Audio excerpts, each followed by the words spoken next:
हम लोग जो कथा सुन रहे हैं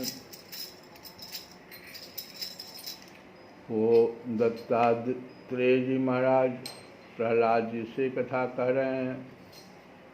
तो नारद जी कहते हैं कि महाराज प्रहलाद जी ने दत्तात्रेय मुनि से परमहंसों के इस धर्म का श्रवण करके, जो परमहंस का धर्म था उसी की चर्चा दत्तात्रेय महाराज जी प्रहलाद जी से कर रहे थे। तो परमहंसों के इस धर्म का श्रवण करके उनकी पूजा की प्रहलाद जी ने। अब फिर उनसे विदा लेकर बड़ी प्रसन्नता से अपनी राजधानी के लिए प्रस्थान किया। अब राजा युधिष्ठिर पूछ रहे हैं फिर देवर्षि नारद जी से कि मेरे जैसा गृहासक्त, गृह में जो आसक्त व्यक्ति है उसको कहते हैं गृहासक्त, तो मेरे जैसा गृहासक्त गृहस्थ बिना विशेष परिश्रम के इस पद को किस साधन से प्राप्त कर सकता है। जिस पद की बात कथा में दत्तात्रेय महाराज जी जो परमहंसों का पद है, आप कृपा करके मुझे बतलाइए। तो नारद जी ने कहा युधिष्ठिर, मनुष्य गृहस्थ आश्रम में रहे और गृहस्थ धर्म का पालन धर्म के अनुसार, जो गृहस्थ के धर्म हैं उसके अनुसार पालन करे, सब काम करे, परंतु हमेशा भगवान के प्रति समर्पित रहे और बड़े बड़े संत महात्माओं की सेवा भी करे। अवकाश के अनुसार विरक्त पुरुषों में निवास करे। जब समय मिले तो अगर विरक्त पुरुष जहाँ तीर्थों में रहते हैं वहाँ जाकर के निवास करे और बार बार श्रद्धापूर्वक भगवान के अवतारों की लीला सुधा का पान करता रहे, कथा श्रवण करे। जैसे स्वप्न टूट जाने पर मनुष्य स्वप्न के संबंधियों से आसक्त नहीं रहता, वैसे ही ज्यों ज्यों सत्संग के द्वारा बुद्धि शुद्ध हो त्यों शरीर, स्त्री, पुत्र, धन आदि की आसक्ति स्वयं छोड़ता चले। जैसे आपने गृहासक्ति लाई, आप जिस समय में बच्चे थे तो कोई गृहासक्ति तो थी नहीं, और फिर धीरे धीरे गृहस्थ आश्रम में प्रवेश कर गए, तो वैसे ही फिर धीरे धीरे छोड़ना भी है। जैसे जैसे सत्संग मिले, बुद्धि शुद्ध हो, त्यों शरीर, स्त्री, पुत्र, धन आदि की आसक्ति स्वयं छोड़ता चले, क्योंकि एक न एक दिन आप छोड़िए व न छोड़िए वे तो छूटने वाले ही हैं। खाली हाथ आया रे बंदे, खाली हाथ जाएगा। यह बात तो समझना पड़ेगा कि हर व्यक्ति इस संसार में खाली हाथ आया है, तो अब लौं नशानी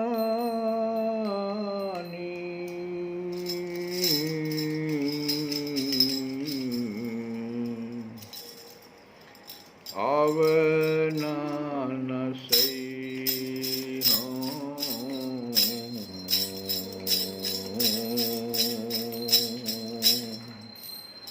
अब न सही हूँ, अब लौं नशानी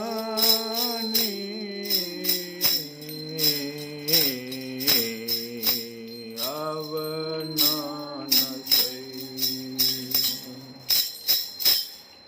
अब तक तो यह आयु व्यर्थ ही नष्ट हो गई। तुलसी बाबा विनय पत्रिका में कह रहे हैं कि अब तक तो यह आयु व्यर्थ ही नष्ट हो गई, परंतु अब इसे नष्ट नहीं होने दूंगा।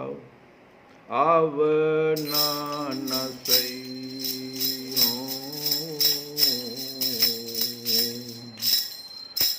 अरे अब न सही हो।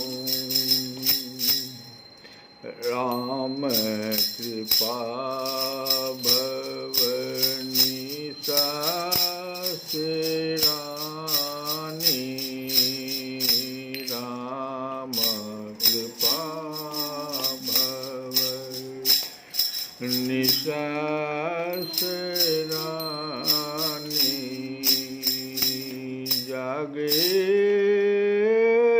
फिर न दसई, अब न सही हूँ। अब लो न सानी,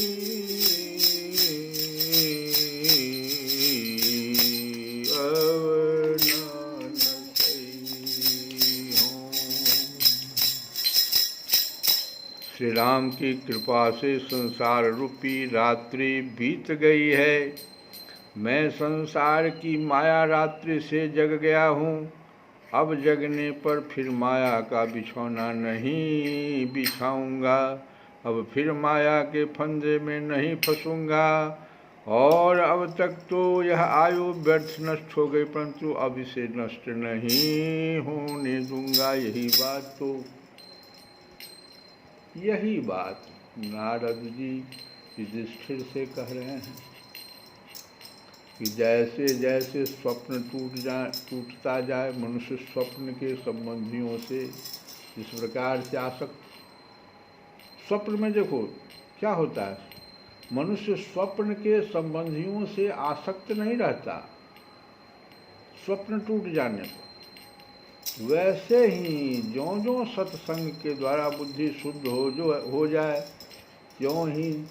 त्यों शरीर, स्त्री, पुत्र, धन आदि की आसक्ति स्वयं छोड़ता चले, क्योंकि एक न एक दिन वह छूटने वाला ही। बुद्धिमान पुरुष को आवश्यकता के अनुसार ही घर और शरीर की सेवा करनी चाहिए, अधिक नहीं। जो बुद्धिमान पुरुष हैं वो आवश्यकता के अनुसार ही घर और शरीर की सेवा करते हैं, उससे अधिक नहीं उसमें आसक्ति रखनी। भीतर से विरक्त रहे और बाहर से रागी के समान लोगों में साधारण मनुष्यों जैसा ही व्यवहार कर ले। माता पिता, भाई, बंधु, पुत्र, मित्र, जाति वाले और दूसरे जो कुछ कहें अथवा जो कुछ चाहें, भीतर से ममता न रखकर उनका अनुमोदन कर दें। माता पिता, भाई बंधु, पुत्र मित्र, जाति वाले और जो लोग हैं, दूसरे लोग जो कुछ कहें अथवा जो कुछ आपसे चाहें, भीतर से ममता न रखकर उनका अनुमोदन कर दें। बुद्धिमान पुरुष वर्षा आदि के द्वारा होने वाले अन्न आदि, पृथ्वी से उत्पन्न होने वाले सुवर्ण आदि, अकस्मात प्राप्त होने वाले द्रव्य आदि और सब प्रकार के धन भगवान के ही दिए हुए हैं, ऐसा समझकर प्रारब्ध के अनुसार उनका उपभोग करता हुआ संचय न करे, उन्हें पूर्वोक्त साधु सेवा आदि कर्मों में लगा दें। मनुष्यों का अधिकार केवल उतने ही धन पर है जितने से उसकी भूख मिट जाए। इससे अधिक संपत्ति को जो अपनी मानता है वह चोर है और उसे दंड मिलना चाहिए। पायऊ नाम चारु चिंता मनि, पायऊ नाम चारु चिंता मनि, उर करते न खसई हो, श्याम रूप सुचिर रुचिर कसौटी, चित कंचन ही कसई हो, चित कंचन ही कसई हो। अवलोन सानी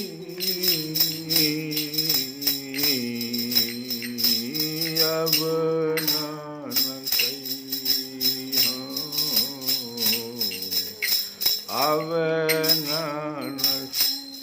मुझे राम नाम रूपी सुंदर चिंतामणि मिल गई है, उसे हृदय रूपी हाथ से कभी नहीं गिरने दूंगा, अथवा हृदय से राम नाम का स्मरण करता रहूँगा और हाथ से राम नाम की माला जपा करूँगा। श्री रघुनाथ जी का जो पवित्र श्याम सुंदर रूप है, उसकी कसौटी बनाकर अपने चित्त रूपी सोने को कसूँगा, अर्थात यह देखूँगा कि श्री राम के ध्यान में मेरा मन सदा सर्वदा लगता है कि नहीं। जब तक मैं इंद्रियों के बस में था तब तक उन्होंने मुझे वासना मनमाना नाच नचाया, मेरी बड़ी हंसी उड़ाई, परंतु अब स्वतंत्र होने पर यानी मन इंद्रियों को जीत लेने पर उनसे अपनी हंसी नहीं कराऊंगा। अब तो अपने मन रूपी भ्रमर को प्रण करके श्री राम जी के चरण कमलों में लगा दूंगा, अर्थात श्री राम जी के चरणों को छोड़कर दूसरी जगह मन को जाने ही नहीं दूंगा। ये तो आपको तुलसी बाबा भी कह रहे हैं। तो बुद्धिमान मनुष्य का यही कर्तव्य है। गृहस्थ आश्रम में इससे क्या, साधु सेवा आदि कर्मों में लगा दे। धन जो है, जो आपसे अधिक हो गया, आपकी जिससे भूख मिट गई, उससे अधिक अगर संपत्ति है तो साधु सेवा में लगा दें। लेकिन अगर उसका संचय कर लेते हैं आप अधिक संपत्ति को, अगर वह अपना संपत्ति मानता तो वह चोर है, उसे दंड मिलना चाहिए। हरिन, ऊंट, गधा, बंदर, चूहा, जो रेंग कर चलने वाले प्राणी सरीसृप हैं, पक्षी और मक्खी आदि को अपने पुत्र के समान ही समझें, उनमें और पुत्रों में अंतर ही कितना है। गृहस्थ मनुष्य को भी धर्म, अर्थ और काम के लिए बहुत कष्ट नहीं उठाना चाहिए, बल्कि देश काल और प्रारब्ध के अनुसार जो कुछ मिल जाए उसी में संतोष करना चाहिए। अपनी समस्त भोग सामग्रियों को कुत्ते, पतित और चांडाल पर्यंत सब प्राणियों को यथा योग्य बांट कर ही अपने काम में लाना चाहिए। और तो क्या, अपनी स्त्री को भी, जिसे मनुष्य समझता है कि यह मेरी है, अतिथि आदि की निर्दोष सेवा में नियुक्त रखें।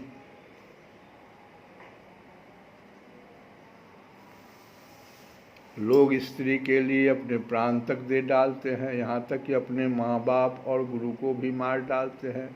उस स्त्री पर से जिसने अपनी ममता हटा ली, उसने स्वयं नित्य विजयी भगवान पर भी विजय प्राप्त कर ली। यह शरीर अंत में कीड़े, विष्ठा या राख की ढेरी होकर रहेगा। कहीं तो यह तुच्छ शरीर और इसके लिए जिसमें आसक्ति होती है वह स्त्री, और कहीं अपनी महिमा से आकाश को भी ढक रखने वाला अनंत आत्मा। कहाँ तो यह तुच्छ शरीर और इसके लिए जिसमें आसक्ति होती है वह स्त्री, और कहाँ अपनी महिमा से आकाश को भी ढक रखने वाला अनंत आत्मा। परवश जानि हंसो इंद्र निज बस होई न हंसई हो, मन मधुकर पन कै तुलसी, रघुपति पद कमल बसई हो। अब लौन सानी